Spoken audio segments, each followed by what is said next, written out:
네, 심지어 이게 방수도 되는 모양입니다. 와. 밖에서 눈비 맞아도 상관없다는 거죠. 네. 네, 제가 그래서 그 해당 페이지 들어가봤는데 네. 약간 좀 모델분이 네. 이주호가 훨씬 낫다. 네, 이주호가 이 모델한 게 훨씬 낫겠어. 모델 엄청 멋있는 분인데 왜 그러세요? 아, 이분 아는 분이에요? 아니 몰라요. 나는 뭐 처음 봤는데 조금 모델분이 뭐 이게 타미의 정신인지 는 모르겠습니다만 네. 이주호가 더 아유. 잘 어울리겠다 아유, 는 생각을 좀 하게 됩니다. 감사합니다. 아, 이거 아닌데. 자, 그러면 하여튼 겨울 따뜻하게 길거리 나가실 일이 올해 많을 겁니다. 올 겨울에. 네. 네, 어쩔 수 없죠. 자, 그러면 우리 박병창 이사님과 함께 시장 이야기 좀 나눠보겠습니다. 어서 오십시오, 이사님. 네, 안녕하십니까. 네, 반갑습니다. 자, 우리 이사님과 함께 어제 진짜 충격과 공포.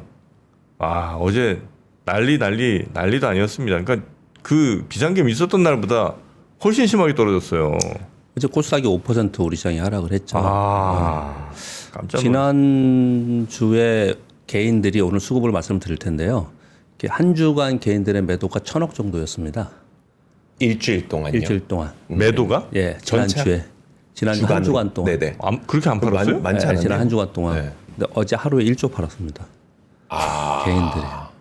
어제 하루에 1조 팔았어요. 그러니까 되게 충격을 받았고요. 네. 말씀드린 바와 같이 이제 금요일 날 그런 말씀 드렸잖아요. 토요일 날 투표 결과에 따라서 네. 월요일 날 완전히 천지 차이로 바뀔 수 있다는 부분. 그런데 결국은 탄핵 표결이 안 됐죠. 네. 표결됐지 않습니까? 그게 이제 월요일 날 그대로 나타난 겁니다. 어제 네.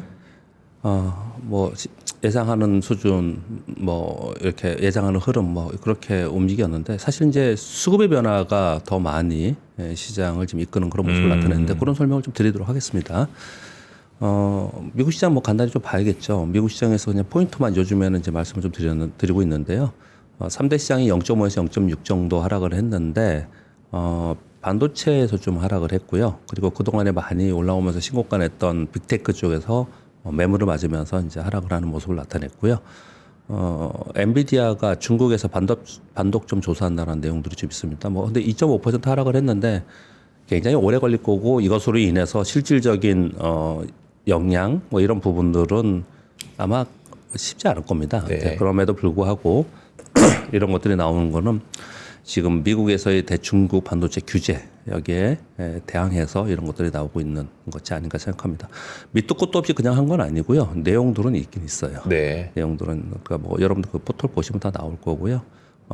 그 예전에 이스라엘의 그 기업 하나를 인수하면서 중국을 차별화하지 마라라는 이제 조항들을 가지고 했었는데 네. 그것을 어겼다. 뭐 이런 내용들이 좀 있었던 거고요.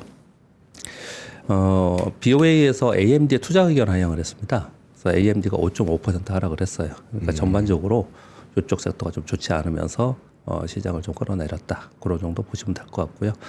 뭐 올라온 게 있는데 0.5%는 뭐 그럴 수 있죠. 미국 시장. 그 정도 보시면 될 것 같고. 네. 그래서 이제 우리 시장이 뭐 지금 위급하죠. 코스피가 2.78% 하락을 해서 2,360포인트로 52주 최저가이면서 그리고 직전의 저점인 것을 깨고 내려갔습니다. 그래서 코스피도 상당히 안 좋은 상황인데 코스닥은요 5% 하락을 해서 이 627포인트는 2020년 팬데믹 때 3월에 폭락을 했죠. 네. 그리고 아래 꼬리 달리고 올라왔고 4월부터 반등을 했죠. 네. 2020년 4월 지수입니다. 이게 2020년 4월 지수. 아. 4년 전 지수. 네. 4년 전 지수까지 코스닥은 내려오는 그런 상황이 좀 됐습니다. 이것은 이제 코스닥이 상대적으로 더 많이 이건 폭락이죠. 5%는 한 것은 개인들이 양시장 합쳐서 1조가 넘게 지금 코스피에서 9천억, 코스닥에서 3천억, 1조 2천억을 하루에 판 겁니다. 이런 일들이 벌어졌는데 어제 흐름을 좀 보니까 어제 제가 왜 간혹 그런 말씀을 드리잖아요. 이제 우리 증권사는 업무하시는 업무 창구에서 주가 떨어지면서 반대 매매가 탁 뜨기 시작을 하면 이게 네. 뜨거든요. 뜨기 시작을 하면 이제 직원들한테 딱 알려줍니다. 네. 확인 다 하라고. 그래서 대비해야 된다. 대비라는 거는 주식을 팔든지 네. 돈을 더 넣든지 네. 을 넣든지 아니면 있는 주식을 좀 더 팔아서 증거금을 담보 비율을 맞추는 걸 얘기를 네. 하는 거거든요. 결국은 돈을 갖다 넣지 않는 이상 파는 거예요. 하는 겁니다. 우리가 그 레버리지를 이용해서 신용 거래는 조심해야 된다. 특히 시장 약세에서는 굉장히 조심해야 되지 않습니까? 네, 그런 부분에 있어서 단기적으로 지난주에 계엄령 발표 이후에 일부 섹터 또는 일부 종목들이 그냥 며칠 사이에 30%씩 막 빠진 종목들이 많았습니다. 네, 그런 종목들이 바로 이제 걸리는 거죠. 그래서 거기서 간격이 많이 나왔다 이렇게 보시면 좀 될 것 같습니다. 장중의 흐름을 보면은 한 1.4% 정도 개파락 시작을 했어요. 근데 이 정도 그러면 아침에 조금 시작할 때는 우려보다 뭐 이 정도로 시작하는 건 뭐 그래도 뭐 받아들일 수 있는 정도라고 생각을 좀 했는데요. 그리고 아침 시작하면서 외국인들의 선물 매수, 기관들의 현물 매수가 계속 있었거든요. 근데 환율이 아침에 1,420원, 30원 아래에서 움직였었어요. 네. 근데 10시 이후부터 쭉쭉쭉쭉 올라가기 시작해서 1,438원 정도까지, 1,440원을 거의 가까이 가는 모습을 나타냈어요. 왜 그렇게 됐죠? 장중에 이런 움직임이 나타나는 걸 저도 질문 좀 받았는데 네. 되게 특이하더라고요. 그러니까 이제 이런 거죠. 이 환율이 이렇게 올라간다는 얘기는 상대적으로 달러 수요가 늘어나기 때문에 그런 거지 않습니까? 예. 네. 그러니까 어제 그러니까 주식 시장이 빠지는 것처럼 반대로 달러 수요가 되게 많았던 거죠. 근데 그런 부분이 좀 있었던 것 같고요.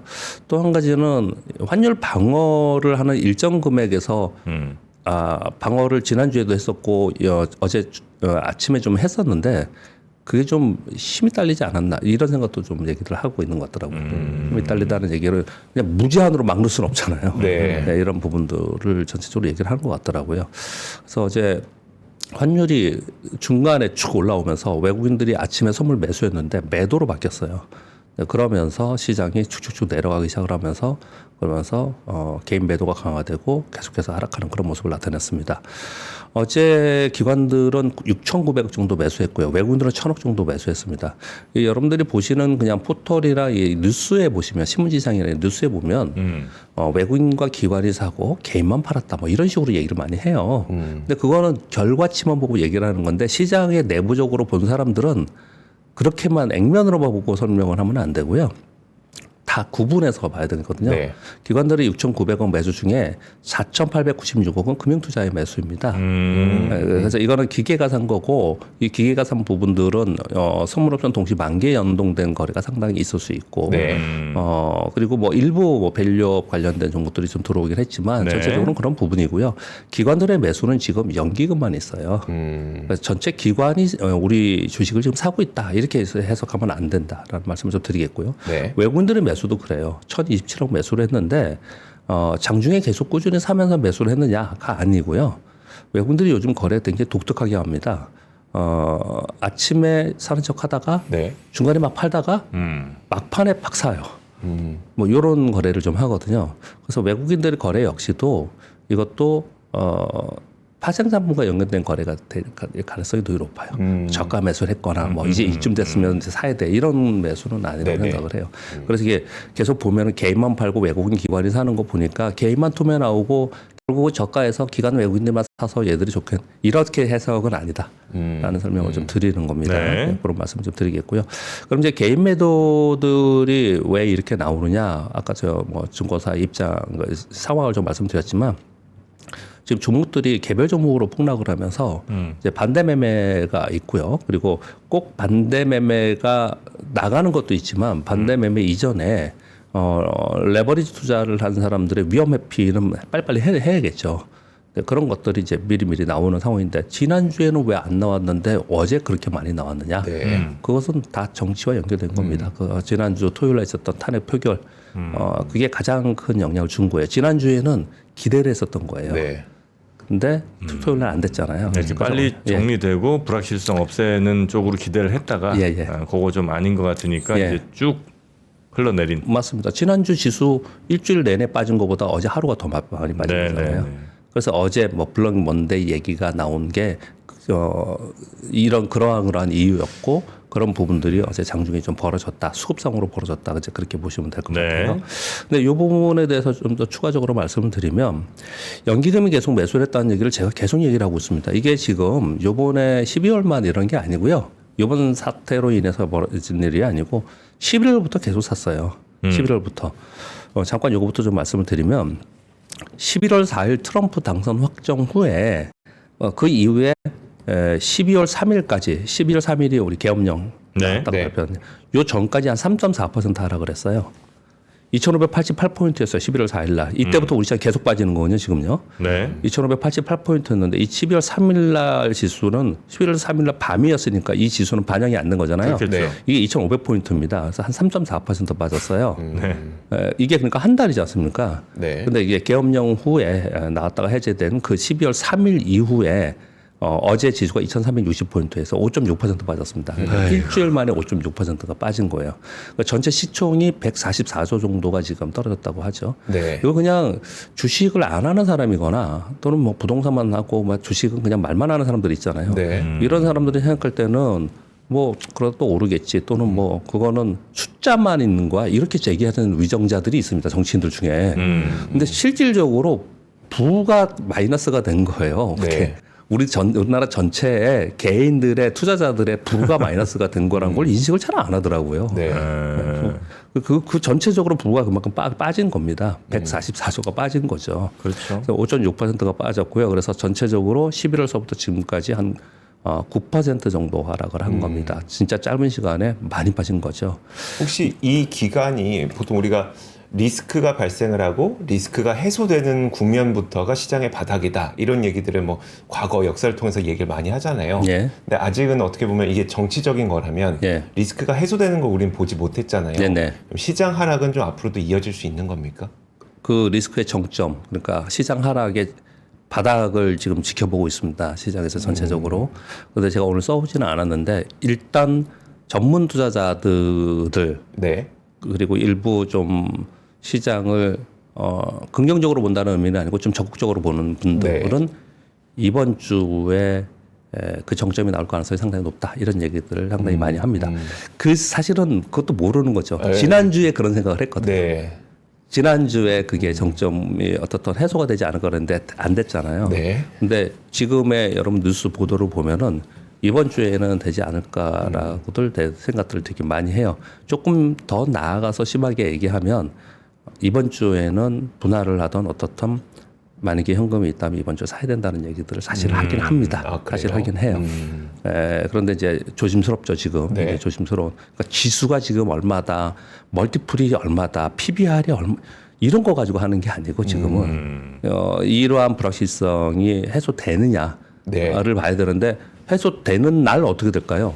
그냥 훅 떠버릴 거라고요. 그렇죠, 그렇죠. 그러면 이제 그때가 돼서는 또 이거 그렇죠. 쫓아가야 되냐 말아야 되냐 고민이 생길 수 있잖아요. 네. 그러니까 이제 그래서 굉장히 조심스럽게 소량이라도 아니면 분할 매수를 해야 되지 않냐 이런 얘기를 좀 하고 있는 거고 또 한편으로는 야 그런 게 어딨어. 지금 이 불확실성 다 해소되고 확인하고 네. 그렇게 거래해야 되지 이런 의견들이 지금 분분하게 있는 상태에 있는 거고요. 그런데 이제 시장에 적극적으로 좀 참여하고 있는 사람들이 이번 주가 되지 않을까라고 보는 거는 정치적 이슈도 분명히 있지만 그건 뭐 말씀 안 드려도 여러분들 아실 거예요. 지금 뉴스플로우로 보면 어떻든 정치적인 거는 길게 끌고 갈지 모르지만 우리가 지금 원하는 요 해소되는 그러니까 현 대통령이 어떤 이유든 간에 이제 정지가 되는 정지가 되는 이거 이번 주에 되지 않을까라고 이제 그걸 생각을 하는 건데 그거 말고 시장 내부에서는 어떤 생각을 하냐면요. 트럼프 당선 후에 11월 내내 급락했다가 반등을 좀 주긴 했지만 굉장히 심리적으로 안 좋았습니다. 트럼프 2기에 우리 시장은 안 좋을 거야. 우리 섹터들도 피해 섹터가 굉장히 많아고 굉장히 안 좋았단 말이에요. 그러다가 딱 한 달 후인 12월 3일 날 계엄령 보이더라고 이런 일이 벌어졌단 말이에요. 네. 그러니까 악재들이 있었고 그것을 반영하면서 움직이다가 또 다른 악재가 나왔고 그것을 반영하고 이랬단 말이에요. 그랬는데 어제 정프로님이 되게 예민하게 저한테 이럴 때 반대 매매 그건 어때요? 이렇게 질문을 주셨잖아요. 네. 그게 그렇게 많지 않았어요. 그동안에 그렇게 크지 않았어요. 그랬는데 어제부로 네. 굉장히 이게 심화됐습니다. 굉장히 심화됐어요. 그래서 시장이 정말 그렇게 안 됐으면 좋겠는데 이러한 악재가 나와서 시장이 굉장히 좋지 않을 때는 꼭 투매가 나와야지 그 투매를 받고 진짜 피가 철철 흘러야지 그걸 받고서 저점을 꼭 찍더라. 네. 이게 그냥 증권가의 뭐랄까요? 항상 그래 왔다라는 그냥 상식적인 생각을 하고 가고 있잖아요. 그런 것들이 없었는데 네. 그 전에는 국장 안 돼. 이제 지금이라도 도망가야 돼. 이제 역시 우리는 안 될 것 같아. 이렇게 빠지는 매도였고요. 네. 지금의 매도는 그냥 진짜 피를 흘려가면서 던지는 매도예요. 지금 매도는 그 얘기는 시장 내부의 수급을 보더라도 이제 진짜 막 치닫는구나. 어느 막바지로 치닫는구나. 이렇게 많이 본다라는 거예요. 그래서 지금 그러면 이렇게 들으면 그럼 이번 주에 그러면은 정점을 찍고 즉 리스크의 정점이라 하면은 바닥을 좀 찍고 좀 좋아질 수 있지 않을까? 이런 생각을 하지만 말은 그렇게 하지만 실제로 딱 장이 열려서 보면은 험악합니다. 왜요? 계속 이 매도가 나올 거니까. 네. 매물을 계속 부를 거니까 빠지면 또 매도 나오고 빼도 나오고 반대 매매 나오고 계속 그럴 거니까 네. 이게 이제 요게 어느 정도 가느냐 보는데 그건 아주 길진 않아요. 길진 않아요. 근데 자칫 거기에 당하면 이제 크게 단기간에 이제 큰 손실을 입는 거죠. 네. 이제 그런 부분들을 감안을 지금 하려고 하는 그런 상황이 좀 있습니다. 네. 그리고 장중에 또 하나 제가 특징 하나 좀 말씀드리면 아침에 외국인들이 꼭 선물을 사요. 아침에 선물을 삽니다. 그리고 아침에는 막 팔지도 않아요. 그러다가 장중에 팔아 제낍니다. 그러다가 장 막판에 뭐 30분 전부 3시부터 3시 30분까지 이렇게 사는 것도 아니고 동시효과에 확 사버려요 또 선물을. 그래서 이거는 이번 주 목요일 날 있을 내일 모레 있을 동시 만기의 거래를 지금 하고 있는 거구나라는 생각이 하나가 들고요. 네. 근데 그 되게 복잡하기 때문에 우리가 알 수는 없습니다. 근데 그런 거래를 지금 하고 있는 것 같고 그러니까 이들이 어떤 방향성을 갖고 있는 거래가 아니라는 걸 제가 설명을 드리려고 네네. 하는 거예요. 그러니까 외국인들이 어저께 1,000억 샀어. 이제 외국인들 저가면서 하는가 보다. 이렇게 생각하면 안 된다는 말씀 드리는 거고 또 한 가지는 외국인들이 지금 매도를 잘 보니까 아주 영리하게 전략적 매도를 하고 있는 게 아닌가? 시장에 막 충격 주면서 팔면 자기들 못 팔잖아요. 네. 그래서 이렇게 우리 시장에서 슬금슬금. 선물을 가지고 이렇게 하는 거 아닌가 그런 게 이렇게 눈에는 좀 이렇게 보이더라고요. 그런 흐름이 좀 나타나고 있다 이렇게 보여지는데 그걸 이제 수급으로 보면 아까 공 기자님도 잠깐 말씀을 주셨는데 위에 있는 거는요 11월 4일 트럼프 대통령 당선 확정 이후에 어제까지의 수급이에요. 어제까지 수급인데요. 개인들이 1조 4천억 팔고 외국인들이 4조 7천억을 팔았습니다. 네. 기관들이 4조 6천억을 샀는데 그중에 연기금이 3조를 샀습니다. 아까 공 기자님이 팬데믹 때 연기금부터 샀다 이 얘기를 했잖아요. 네. 그때하고 지금은 뭐 상황은 달라요. 다른데 그때 연기금이 얼마를 샀느냐? 딱 5조 샀어요. 5조. 그 3월에 폭락할 때 딱 네. 5조를 사서 3개월 동안 분할해서 그 5조를 정확히 다 팔았었어요. 그때. 그때 일상이. 그러니까 체리피킹에서 단기 거래를 한 거라고 저는 보여져요. 왜냐하면 숫자가 명확해요. 명확하게 5조 샀다 5조 딱 팔았더라고요. 네. 왜냐하면 이걸 보면 맨날 나오니까 이 수치가. 네. 그렇게 거래를 했더라고요. 근데 요번에 지금 현재 3조 정도를 매수를 했어요. 매수를 했고 그리고 12월 4일 그러니까 3일 날 저녁에 계엄령 사태가 벌어진 거니까 4일서부터 어제까지를 보더라도 연기금은 약 8,400 정도 샀습니다. 네. 이 그림을 잘 보시면요. 개인들은 전체적으로는 1조 4천억을 팔았는데 이게 지금 팬데믹 이후에 1조 정도 팔았거든요. 그러니까 개인들은 팬데믹 이후에 훨씬 더 많이 팔고 있었다라는 네. 거고요. 그리고 외국인들은 팬데믹 이후에 많이 판 게 아니고 트럼프 당선 이후에 훨씬 더 많이 팔았습니다. 그런 차이가 좀 있어요. 그래서 외국인들이 지금 엄청나게 우리 왜 이런 거잖아요. 이런 얘기 하잖아요. 지금 계엄령 이후에 계엄령 사태라고 표현하겠습니다. 계엄령 사태 이후에 외국인들이 우리 시장에서 다 팔고 나간다는 표현을 쓰잖아요. 네. 근데 숫자로는 그렇지 않아요. 그러네요. 이 숫자로는 그렇지는 않습니다. 오히려 이제 개인들이 엄청나게 파는 거예요. 네. 이번에 이 사태에 대해서 개인들이 엄청나게 팔고 있다. 그렇게 보시면 될 것 같고 네. 국내 기관들이 사는데 국내 기관들이 연기금이 그 가장 많이 사고 있습니다. 다른 데 팔잖아요 지금. 네. 금토는 기계고 여기만 사고 있지 않습니까? 이거 갖고 논란이 굉장히 많지 않습니까? 뭐 연기금 가지고 주가 방어하면 되느냐? 그거 옛날 시절 얘기고요. 저는 그렇게 생각하지 않습니다. 수익을 위해서 거래를 했다고 생각하고 이 연기금의 현재 매수는 저는 결과는 좋을 거라고 생각합니다. 네. 그래서 역대까지 계속 그래 왔고 좋을 거라 생각을 해서 그래서 그러면은 연기금이 뭘 사느냐를 제가 어저께 보려고 막 이렇게 종목별로 쭉 해갖고 수급이 나와 있잖아요. 장 끝나고 나서는 네. 다 눌러봤어요. 하나하나 시간을 끌고 막 누르다가 그냥 말았어요. 왜 그랬냐면 시가총액 상위 종목을 다 샀더라고요. 아, 그냥 순서대로? 네, 시가총액 상위 종목 있잖아요. 삼성전자 이런 거 안 좋으니까 안 산 거죠. 아니에요. 네. 삼성전자, SK하이닉스, LG에너솔루션, 뭐 차, 뭐 바이, 삼성말로시 다 샀어요, 다. 그러니까 시가총액 상위 종목들을 상당 부분 샀고요. 네. 그리고 개별 종목 중에서는 내년에 이익이 있다라고 하는 섹터들이 있죠. 네. 그동안 그런 얘기들 했던 것들 그쪽 위주로 샀더라고요.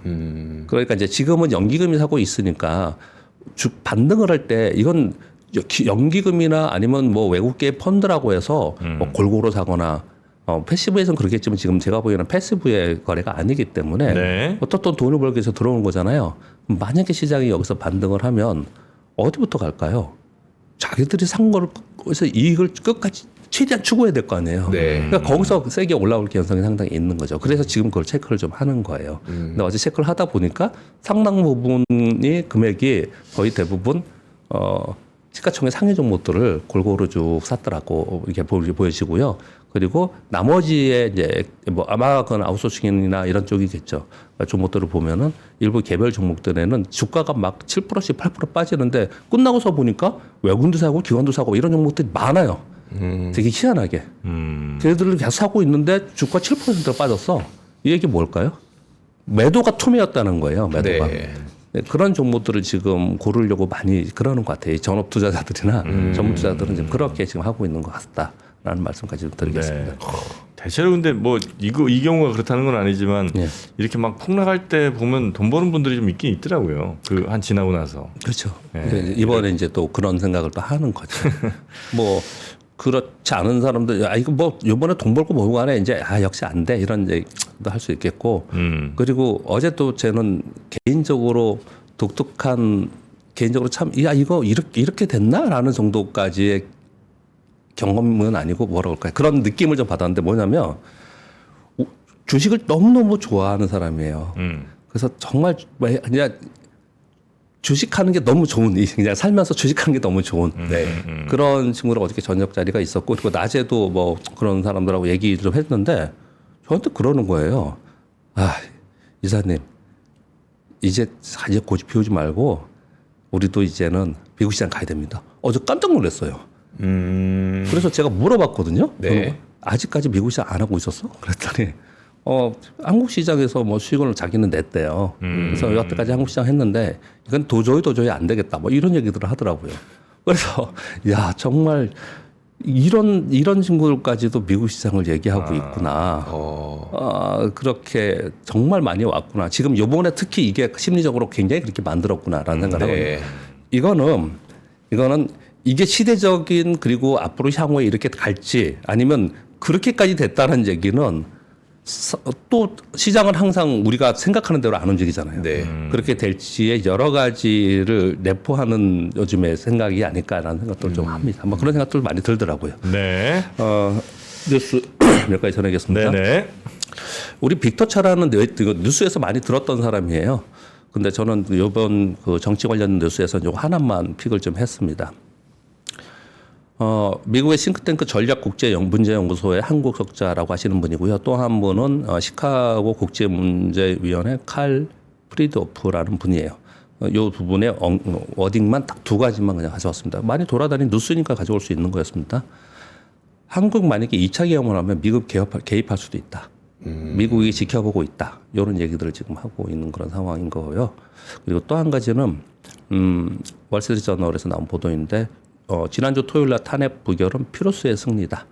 이겼지만 그 고통과 이겼지만 졌다라는 이 의미거든요. 이 얘기가요.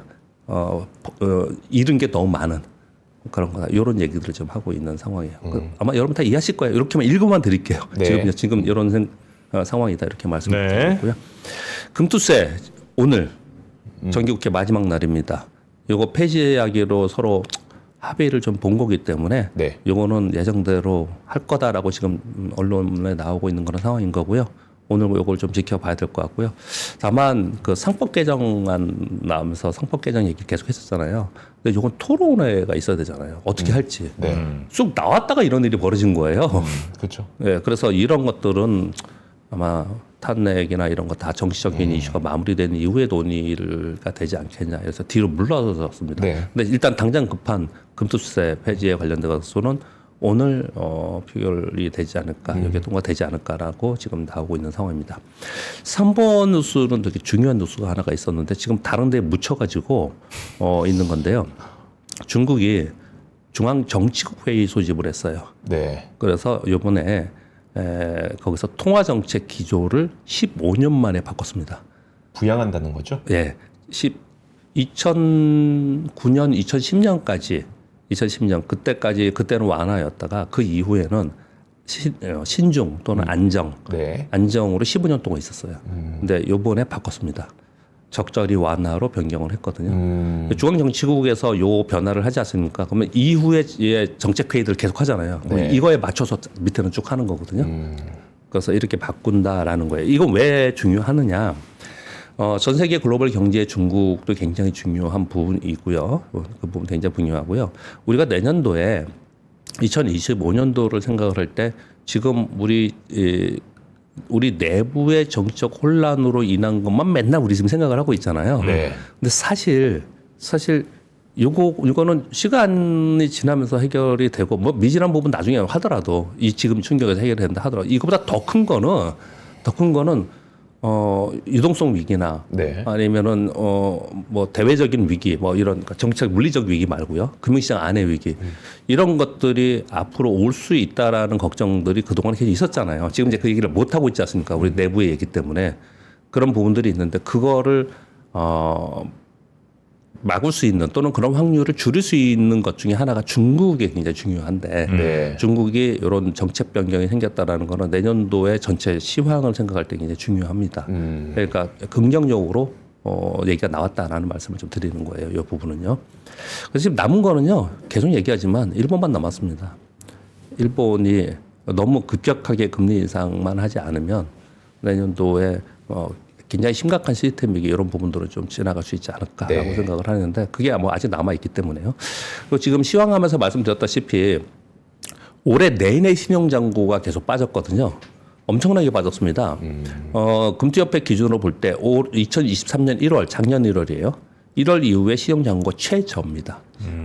양시장 합쳐서 16조 정도 최저예요. 그래서 계속 빠졌다는 거예요. 신용 계속 빠졌다는 거. 종목별로 왔다 갔다 했지만 계속 빠졌어요. 그런데 6일 날 하루에 6일 날이 중요해요. 근데 어제 더 많이 빠졌을 겁니다. 근데 지금 어저께 자료는 안 나왔고요. 6일 날 하루에 코스피 신용융자 상환 금액이 1조 25억이 냈다는 거예요. 보통 월초에 한 5천 원 정도 계속 빠지긴 했지만 몇 천 원씩 빠졌는데 네. 그날 하루에 1조 25억이 빠졌다는 거거든요. 이거 왜 그랬냐? 3일 날 밤에 겸연 사태가 있었죠. 네. 그리고 4일 날 시장이 하라 그랬잖아요. 네. 그 4일 날 종목별로는 막 18% 20%막 빠졌어요. 종목별로. 그 종목의 반대 매매가 6일 날 나왔다라는 거거든요. 그리고 나서 조금 더 주춤했었습니다.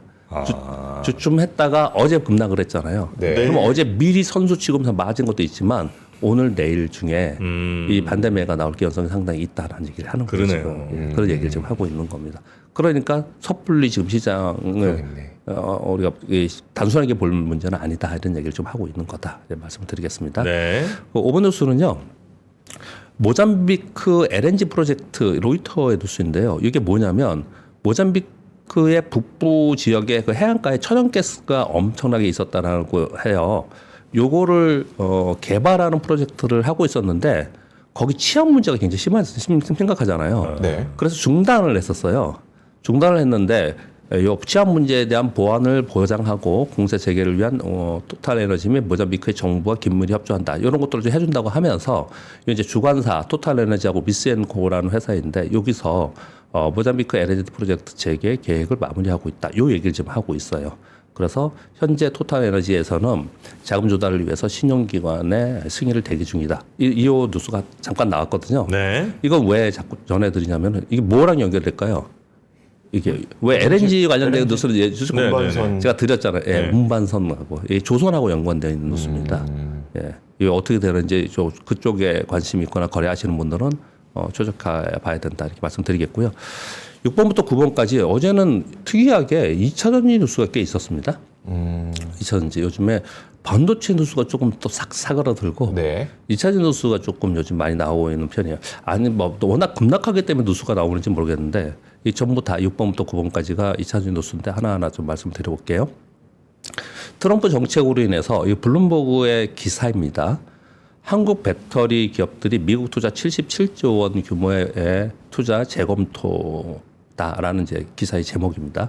LG 에너지솔루션 등 국내 배터리 3사가 미국 내 15개 공장 건설을 계획하고 지금 또는 건설을 하고 있는 데가 있는데 연기 또는 중단을 지금 고려하고 있다. 이 부분을 왜 블룸버그에서 이 얘기를 했냐면요. 우리의 입장에서 한 게 아니에요. 네. 자기들 입장에서 이 얘기를 이 기사를 썼는데요. 만약에 이렇게 되면은 미국 내 대부분 러스트벨트 지역 내 이 공장을 짓고 있기 때문에 수만 개의 미국 일자리의 위협이 될 가능성이 있다. 그리고 또 한 가지는 미국의 글로벌 전기차 공급망을 중국으로부터 탈피하려고 하는데 그것이 그 노력이 물거품이 될 가능성이 있다. 이런 얘기들을 하더라고요. 그래서 이 뒤에 맨 끝에는 어떤 얘기가 있냐면 그래서 국내 기업들하고 해서 여기 러스트벨트 지역에 있는 쪽하고 정치인들하고 상당히 지금 그 뭐라 그러죠? 로비를 하고 있다. 이 부분에 대해서. 뭐 트럼프한테 그 먹힐지 안 먹힐지 모르겠지만 이런 얘기들이 지금 나와 있는 상황인 거고요. 뭐 당연히 그렇게 지금 하고 있겠죠. 이제 그쪽의 소식을 그냥 정해놓습니다. 블룸버그에서 나온 소식이기 때문에 이렇게 전해드린 거고요. 요거는 어제 뉴스가 아니고 그저께 뉴스인데요. 퀀텀스케이프 아시죠? 네. 여기서 전고체 배터리용 세라믹 분리막 개발에 성공을 해서 아직은 일단 소량 생산이지만 이걸 폭스바겐과 상하이 자동차의 평가를 위해서 배송을 이미 시작을 했다. 이런 얘기를 하고 있어 전고체 배터리 얘기가 요즘 많이 나오고 있는 상황이다. 네. 이렇게 말씀드리고요. 그다음 8번 뉴스는 트렌드포스에서 이건 한번 전해드린 것 같은데 전기차 그리고 ESS에 이어서 배터리 3대 시장이 될 것은 플라잉카다. 배터리에서 향후에 미래에 상당히 이 부분이 이제 중요해진다. 요 얘기를 좀 하고 있는 상황인 거고요. 9번 뉴스도 우리가 아는 뉴스지만 이 뉴스들이 나와 있기 때문에 제가 설명을 드리는 건데요. 전기차를 때리면서 그러니까 전기차를 시장을 때리면서 자율주행을 띄우게 하는 트럼프 정책은 모순이지 않냐. 네. 이거 우리나라 하는 얘기들이 아니에요. 이거 전부 다 해외의 말입니다. 자율주행은 높은 전력 소모를 해야 되기 때문에 전기차의 고용량 배터리는 필수 요소이다. 그래서 자율주행의 성장은 전력 효율성과 안정성을 위해서 배터리 제조사한테 기회가 될 수 있지 않겠냐. 이런 보도들이 나오는 거거든요. 이거 쫙 다 들어보면요. 전부 다 들어보면은 아 그래? 전기차 또는 배터리의 캐즘이다? 인정. 1년 반 동안 빠졌어. 인정. 거기다 트럼프 2기에서 거기를 때린대. 오케이, 인정. 다 그런데 이 길이 그러면은 이게 중단되는 산업이냐라고 네. 보면은 그렇지 않다는 얘기를 자꾸 하고 있는 거예요. 네, 네. 그런 얘기를 지금 하고 있는 거거든요. 그래서 제가 볼 때는 이런 얘기가 자꾸 나오는 게 거기는 정말 어마어마하게 이제 초토화됐어요. 기업들이 초토화된 상태에서 이런 뉴스들을 자꾸 이렇게 보도를 하는 거 보면은 워낙에 그쪽이 안 좋은 상황에서 그러면 그 중에서 어떤 것들이 먼저 좀 괜찮아질까? 네. 언제쯤 괜찮아질까? 이런 것들에 대해서 자꾸 고민을 많이 하나 봐요, 시장에서. 그래서 이런 얘기들이 나오고 있지 않나 이런 생각이 좀 들더라고요. 네. 여기까지 하겠습니다. 네, 알겠습니다. 자, 오늘도 여러 경제 관련, 투자 관련 좋은 뉴스들과 관점들 소개해 주신 우리 교보증권 박병창 이사님 대단히 감사하고요. 네. 내일 아침에 다시 뵙겠습니다. 네, 감사합니다. 고맙습니다. 감사합니다. 삶의 격을 높이는 9가지 지혜를 함께 나눕니다. 위즈덤 칼리지 시즌 2 영상 아래 링크를 클릭하시면 자세한 내용을 확인하실 수 있습니다.